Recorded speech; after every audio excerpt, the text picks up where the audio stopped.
कहानी अन्नपूर्णा। हल्की सी आहट हुई और मेरी आंख खुल गई। मुझे लगा खिड़की पर कोई है। झांक कर देखा तो अंधेरे में एक मानव कृति तेज कदमों से दूर जाती दिखाई दी। चाल ढाल से कोई युवती लग रही थी। रात गए यह युवती मेरे कमरे में क्या ताक झांक कर रही थी। चौकीदार को आवाज़ लगाने की सोची पर फिर रुक गया। व्यर्थ मेरी ही बदनामी होगी। हो सकता है वह मुझ पर ही कोई लांछन लगा दे।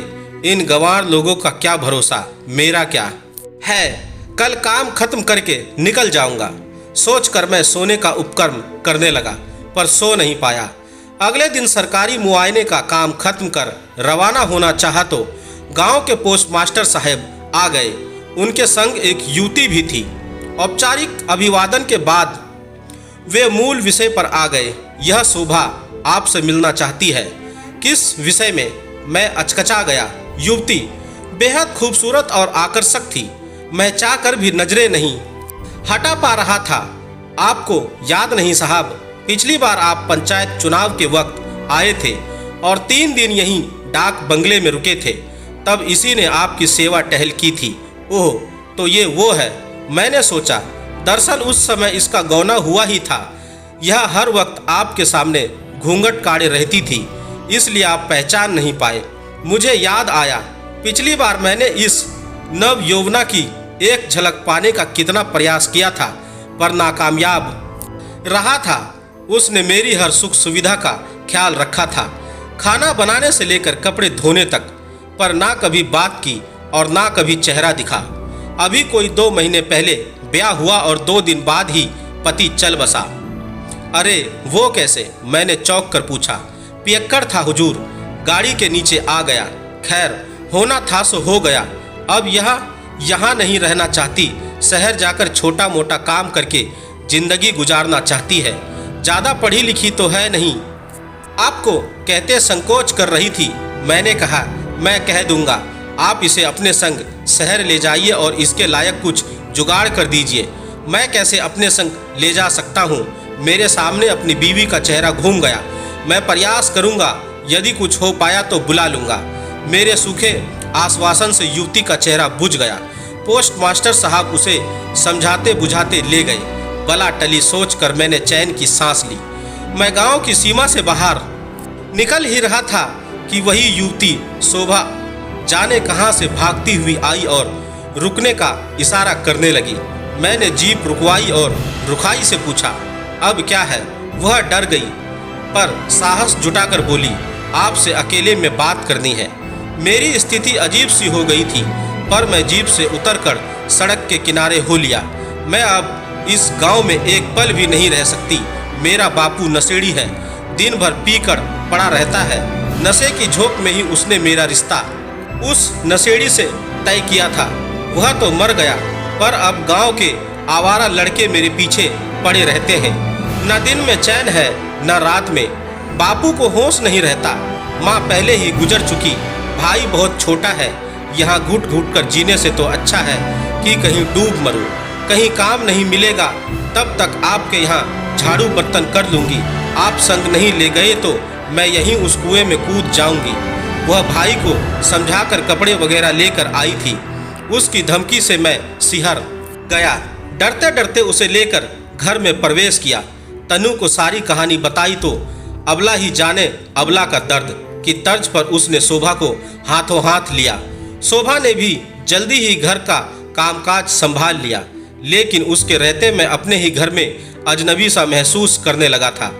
हर वक्त सच संवर कर भले मानुस बने रहना अखरने लगा था। मन में डर लगा रहता कि उसका यौवन और सौंदर्य कहीं मुझे भटका न दे। जाने क्यों यह छोटी सी बात तनु समझ नहीं पा रही थी कि आग और घी को इस तरह पास पास छोड़ना खतरे का आगाज करना है। लेकिन मानो उन दोनों को मुझ पर अटूट विश्वास था, जो मुझे गर्व की बजाय झुंझलाहट से भर देता। क्यों मेरे आत्म समय की परीक्षा लेने पर तुली हैं ये दोनों? नहीं कर सकता मैं यह सदाचारी होने का ढोंग। ना चाहते हुए भी जाने क्या देखने की चाहत में नजरें चुपके से उसका पीछा करती।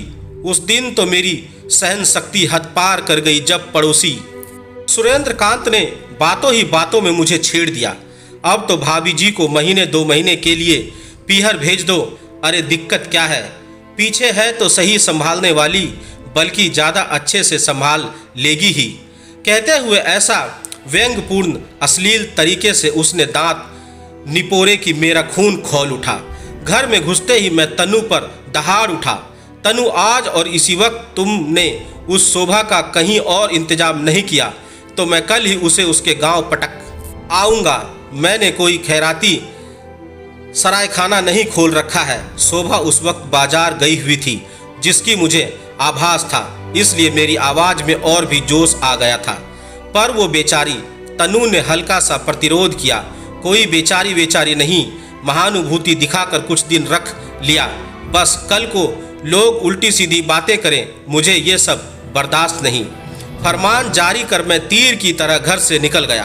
शाम को धड़कते दिल से घर में प्रवेश किया। कहीं तन्नू ने उसे सब कुछ ज्यों का त्यों उगल कर रवाना न कर दिया हो। यदि ऐसा किया होगा तो मेरी क्या छवि रह जाएगी उसके दिल में, या शायद कुछ कहा ही ना हो और अभी हमेशा की तरह वह चाय का कप लेकर हाजिर हो जाए मेरे सामने। पर वह नहीं आई। उसकी जगह मेरी 12 वर्षीय बेटी नीलू चाय लेकर आई। अरे तुम आज खेलने नहीं गई? नहीं, माँ ने अब से खेलना बंद करवा दिया है। उनका हाथ बटाना है घर के कामों में। शोभा मौसी जो चली गई है, अभी तो शाम का खाना भी बनाना है, उसने मुंह फुलाते हुए कहा। अरे पर मैंने कुछ कहना चाहा, लेकिन रसोई से तन्नू को आते देख अपने होंठ काट लिए। मैं किसी भी रूप में यह नहीं दर्शाना चाहता था कि मुझे शोभा के जाने की कोई परवाह है। हालांकि मन ही मन मैं ये जानने के लिए मरा जा रहा था कि वह कहाँ गई और तन्नू ने उसे क्या कहकर भेजा। घर में सब मानो मेरे धैर्य की परीक्षा लेने पर उतर आए थे, क्योंकि शोभा का कोई नाम भी नहीं लेता था। मानो इस नाम का कोई प्राणी इस घर में कभी आया ही ना हो।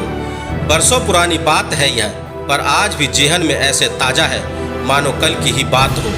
तब मैं पुरोषित दंभ का शिकार था, लेकिन अब मुझे लगता है कि पुरुष सर्वज्ञाता सर्व शक्तिशाली होने का आंडबर मात्र रचते हैं, जबकि स्त्रियां हमारी रग रग पहचानते हुए भी हमारे इस आंडबर को बनाए रखती हैं, क्योंकि वे हमें हमारी ही नज़रों में गिरा हुआ नहीं देख सकती।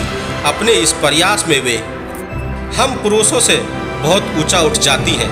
इस सत्य का पहली बार एहसास मुझे तब हुआ जब तन्नू नीलू को लेकर अपने पीहर किसी शादी में गई हुई थी।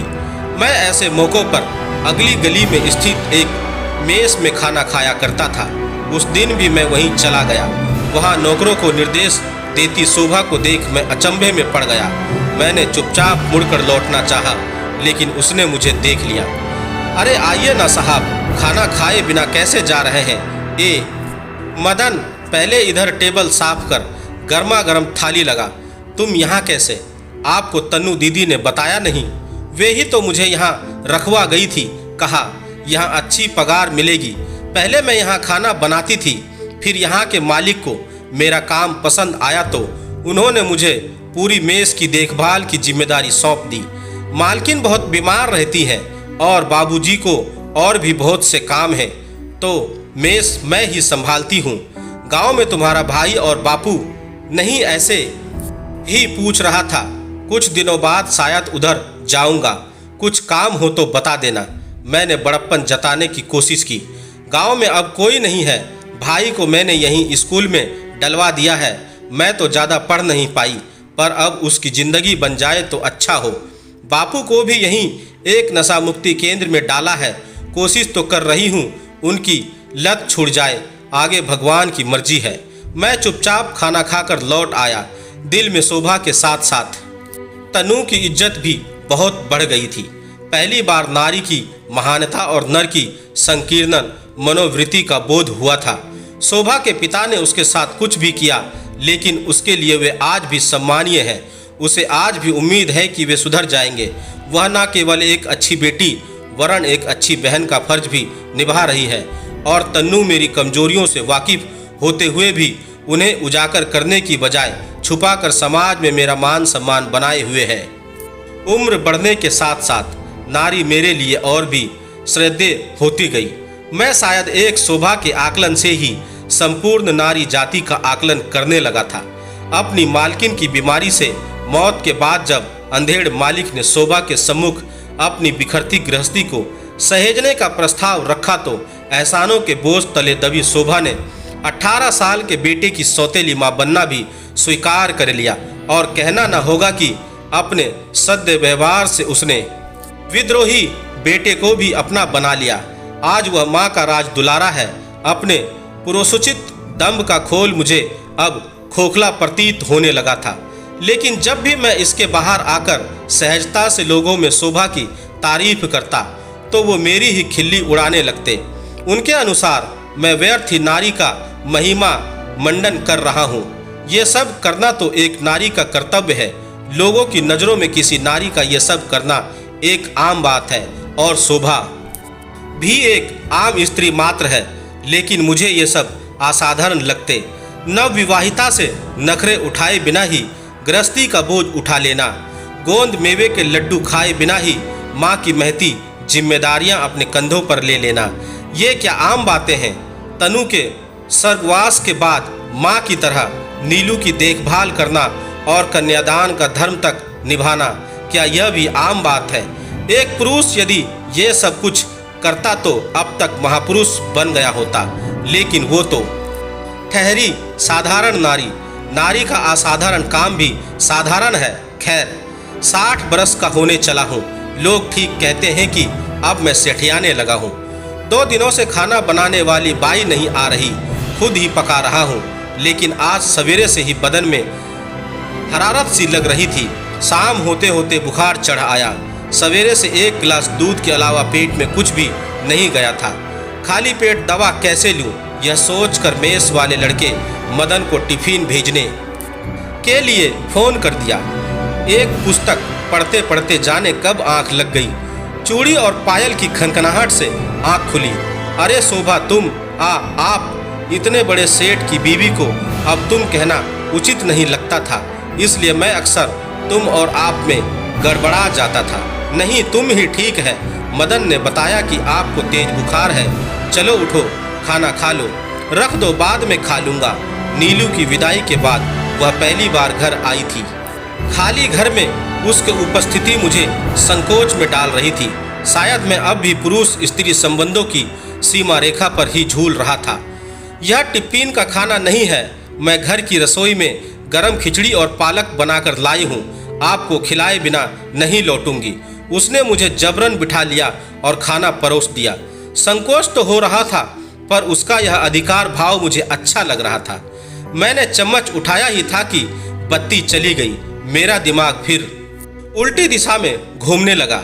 अंधेरे में लोग इसे मेरे घर से निकलते देखेंगे तो क्या सोचेंगे? मोमबत्ती की लौ आंखों पर पड़ी तो चेतना लौटी। आप फिर रुक गए। लो, अब तो मैं मोमबत्ती भी ले आई, खा लीजिए। वह मुझे पंखा झलने लगी। मेरे पास चुपचाप कौर निगलने के अलावा अब कहने सुनने को कुछ शेष नहीं रहा था। मुझे खाते देख उसके चेहरे पर असीम तृप्ति के भाव आ गए थे। मोमबत्ती की हल्की रोशनी में वह स्त्री मुझे साक्षात देवी अन्नपूर्णा का रूप लग रही थी।